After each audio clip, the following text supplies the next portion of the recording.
Hello everyone. आज हम लोग बात करने वाले हैं ग्रीन रिवॉल्यूशन इन इंडिया के बारे में। ये क्या है और इससे रिलेटेड जो भी सारी जानकारियां हैं हम लोग इस वीडियो के थ्रू जानने की कोशिश करेंगे। इससे पहले आपको बता दें कि इस चैनल पे इसी तरह नॉलेजेबल वीडियोज अपलोड होते रहते हैं। आप इस चैनल को सब्सक्राइब करके बेल आइकन को दबा दीजिए ताकि आपको आने वाले वीडियोज की नोटिफिकेशन आपको मिलती रहे। सबसे पहले हम लोग जानेंगे कि ग्रीन रिवॉल्यूशन के पहले भारत में क्या कंडीशन था, भारत कैसा था ग्रीन रिवॉल्यूशन के पहले। आजादी के समय कंट्री का 75% पॉपुलेशन डिपेंडेंट था एग्रीकल्चर सेक्टर पे, और एग्रीकल्चर सेक्टर से प्रोडक्टिविटी ये भी बहुत लो था।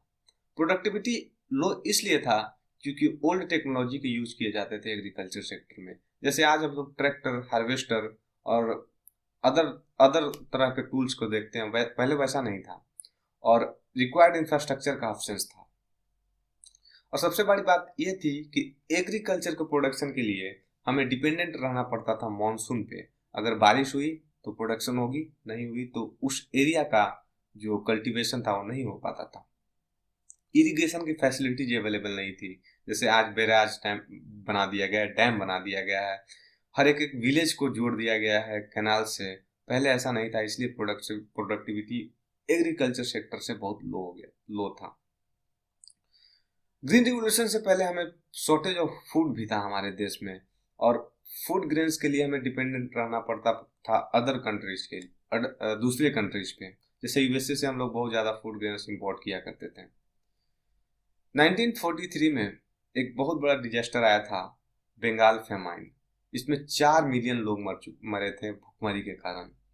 और ये इसलिए हुआ था क्योंकि प्रोडक्टिविटी भी हमारा लो था, और उस समय ब्रिटिश रूल था इंडिया में, और ब्रिटिश हमें इतना प्रायोरिटी नहीं देते थे और वर्ल्ड वार टू में बिजी थे।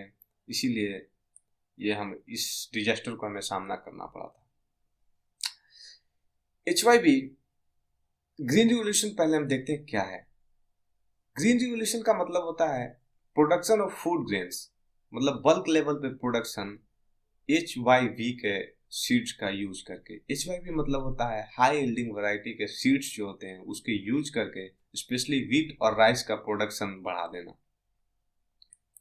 HYV के यूज के लिए आपको फर्टिलाइजर्स और पेस्टिसाइड्स की जरूरत पड़ेगी। उसके अलावा सफिशियंट अमाउंट ऑफ वाटर भी जरूरत होती है HYV के यूज के लिए। भारत में ग्रीन रिवोल्यूशन लाया गया था MS स्वामीनाथन के द्वारा, और इन्हें भारत में ग्रीन रिवोल्यूशन के फादर भी कहा जाता है। वर्ल्ड वाइड अगर बात करें ग्रीन रिवोल्यूशन का, तो इसे नॉर्मन बोरलग के द्वारा लाया गया था और इन्हें नोबेल प्राइज दिया गया था 1970 में।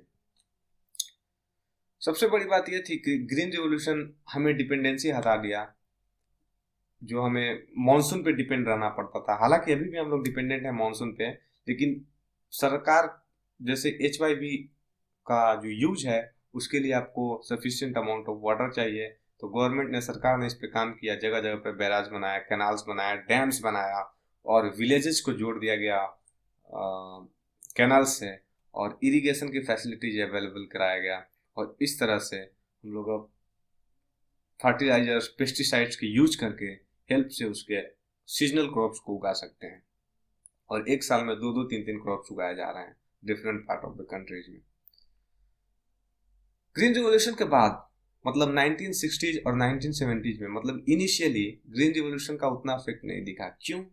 इसलिए नहीं दिखा क्योंकि हमारे देश में जो फार्मर्स थे उतने अमीर नहीं थे, उतने उतने रिच नहीं थे कि अफोर्ड कर पाए फर्टिलाइजर्स, पेस्टिसाइड्स। और इसीलिए ये ग्रीन रिवोल्यूशन सीमित था पंजाब, आंध्र प्रदेश और तमिलनाडु में, क्योंकि यहाँ पे रिच फार्मर्स थे और ये सब अफोर्ड कर पाते थे। HYV फिर धीरे धीरे फैल गया पूरे भारत में। फैला इसलिए क्योंकि सरकार फिर लोन देना स्टार्ट कर दिया, और जो स्मॉल फार्मर्स थे उनको सपोर्ट करना स्टार्ट कर दिया। इसीलिए फूड प्रोडक्शन का धीरे धीरे फिर बढ़ने लगा, और 1970s और 1980s में पूरे भारत में ये ग्रीन रिवोल्यूशन फैल गया। ग्रीन रिवोल्यूशन हमें सेल्फ सफिशिएंट बना दिया फूड ग्रेन्स के मामले में। मैं आपको बताया कि हमें डिपेंडेंट रहना पड़ता था दूसरे देशों पे, फूड ग्रेन्स को इंपोर्ट करते थे हम लोग। यूएसए से बहुत ज़्यादा ग्रेन्स हम लोग इंपोर्ट करते थे, तो इसीलिए हमें अब इंपोर्ट नहीं करना पड़ता है। ये सिर्फ इसलिए हुआ क्योंकि ग्रीन रिवोल्यूशन इंडिया में आया। उसके अलावा हम लोग अदर कंट्रीज पे डिपेंडेंट थे। मैं बताया है कि जो दूसरे कंट्रीज पे हमें डिपेंडेंट रहना पड़ता था फूड ग्रेन्स के लिए, वो अब नहीं रहना पड़ रहा है। ये डेटा है कुछ 1950 में 67.5% लोग एग्रीकल्चर सेक्टर में इन्वॉल्व रहते थे। 1990 में 64.9% लोग एग्रीकल्चर सेक्टर में इन्वॉल्व थे, क्योंकि ये 3% घट गया, क्योंकि यहाँ पे प्रोडक्शन होने लगा, प्रोडक्शन ज़्यादा होने लगा। अभी का बात करें तो एग्रीकल्चर और अलाइड सेक्टर 17% हमारे जीडीपी में कंट्रीब्यूट करता है, और 53% population of India, around 53% of the population of India agriculture और अलाइड सेक्टर में इन्वॉल्व है। तो बस आज के लिए इतना ही। Thank you so much. आप चैनल को सब्सक्राइब कर लीजिए और बेल आइकन को दबा दीजिए, ताकि आपको इस चैनल पे जो भी वीडियो जाए उसका नोटिफिकेशन आपको मिलती रहे। Thank you so much.